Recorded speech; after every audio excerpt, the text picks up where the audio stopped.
I'm Lisa Snyderman, and this is Conversations on Creating to Heal. And today I'm really delighted to be speaking with Cindy Alexander in Los Angeles, California, an award-winning singer-songwriter. Hers is a story of using and writing her music to get through much adversity and debilitating illness. So welcome, Cindy. Hi, thanks for having me. Yeah, of course. So I'm kind of describing you as a singer-songwriter. Do you maybe have a mission or a purpose for the kind of music that you do that you can share with us? Well, music, I have so many different purposes to my music, but I would say the main purpose is connection. I am a social being and I sing, I make music to connect to others. And it just so happens, as you pointed out, that it has come to serve a healing aspect in my life as well. I believe that I was given a gift, and that gift of creativity and the ability to make music, I give it back. And my purpose in that is to connect. And when somebody hears my music and my songs become theirs, then the mission is accomplished.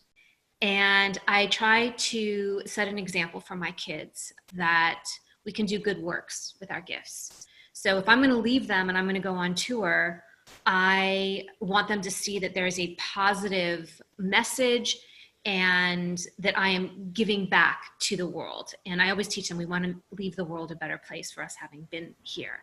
So there's a play it forward element to everything that I do, to everything that I create. And a lot of this, at least currently, stems from the fact that in 2013, I was diagnosed with cancer. And I believe that music was integral to my healing. So I am taking the music that I've created, that I've made through my cancer journey, and I'm raising money for the KL Cancer Fund, for breastcancer.org. I've been an ambassador for that organization. So I believe that when your passion and your purpose coincide, that the power and the possibilities are infinite. That's really a neat mission. I love that. And what a great thing to be able to connect, with other people through music. I get to travel the world and meet new people and learn their stories. And it's music is the most important thing in my life outside of my family. Well, I love that. Thank you. It's a great mission. So I want to launch into your story. So I explained that some of your story is getting through adversity and other is through illness. Maybe you could talk a little bit about these events and how they've shaped and significantly transformed you.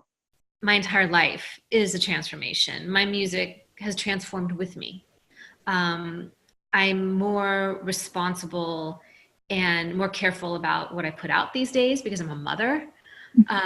But this is life, and our art mirrors our life. And I went through something, I believe that I emerged stronger for it. And I continue to transform. I think that we're all diamonds in the rough, and we go through life and we're continuing to polish and polish to that purity. And I think as an artist as well, it's about taking off the layers and becoming more real and more real and more vulnerable, and always, digging for that truth. Because when we are true to ourselves and we are, speaking from that place of honesty, that's when we connect. My experiences can be so personal to me and so specific, but the pain or the joy or what I feel is universal. And that's what I put out into the world. And I think that's what allows me to connect. I think when we start out, many singer-songwriters, I don't know if this is true for yourself, but we start out writing about heartbreak, about the things that have, stirred our soul, the angst. And as we get older and we start to experience more, the things that we write about change. And I battled depression through my life. People that I've lost, the struggles in the entertainment business, all of that is fed into what I write. And I hope that I come out, the other side with hope and renewed energy. And it just so happens that after my kids were born, when they were 4 years old, I was diagnosed with cancer. So I think that's how you came to me, because you heard that story, correct? Yeah. I wrote my way through cancer. It's in a record called Curve, and it changed my life. And I know that it might sound strange to some people, but it changed my life for the better. I am more present. I love deeper. I think I'm a stronger writer because of it. And my life took a little twist. I was ready to walk away from music when I was diagnosed, because I just wanted more time to spend with my children, with my family. There was a weekend where I took my family out to Joshua Tree. And I wanted to be out in nature. I wanted to be with them, just create really special memories. And we get out there, and I pull into the base camp area right before you go through the gates into the park, and my car died. And I called AAA, and the guy comes out, and he says, "Lady, it's Sunday. There's no reception in that park, and I don't have another battery. So I'm going to jumpstart your car, and you and your family can go into the park. But whatever you do, don't turn off the engine." So I drive into the park, and my family went out and climbed rocks and hiked, and I sat in the car. And I wrote a song called Old Dreams.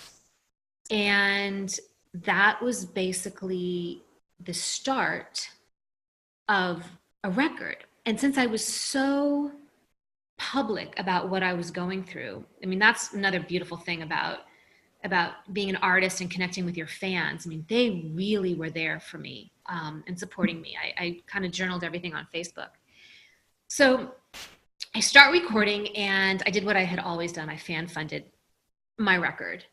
There was a gentleman named Kirk Passage who had been following my career for a very long time. And he saw that I was having problems with the insurance company covering my bills.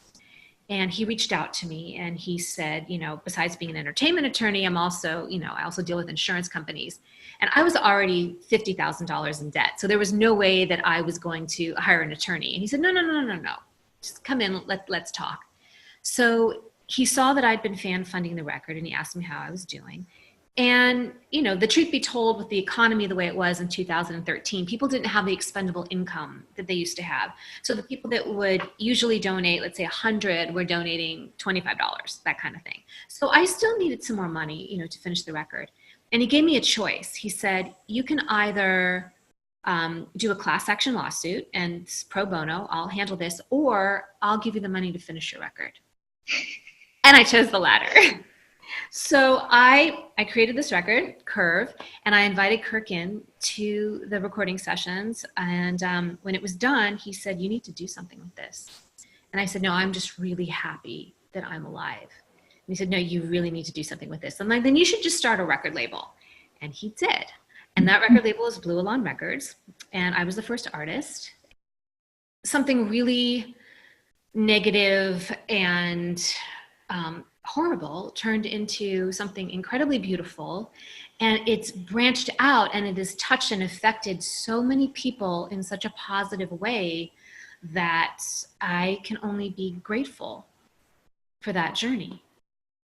Can I invite you to share a little bit about your music? Maybe a song that you want to talk about that has had particular meaning for you?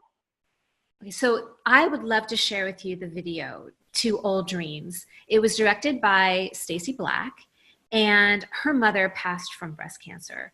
So the video is in honor of her, and it tells my story. And I hope that it brings awareness of breast cancer, that it inspires people to work through any illness, and there is a light at the end of the tunnel. And it's also a PSA. Breast cancer is not just a woman's disease. My dad had it too. My mother had it. This is something that I was prepared that it was a possibility. And I was very proactive. I have been very vigilant and got my mammograms. And when something doesn't feel right in your body, listen to it. especially for all the artists out there, this is our best, most important instrument. If something doesn't feel right, you've lived in this body your whole life, listen to it. A doctor told me, take your foot off the emergency pedal. There's nothing wrong with you. And I pushed and I pushed and I got an MRI, and lo and behold, I had cancer all over my breast. So I saved my own life, and you can too.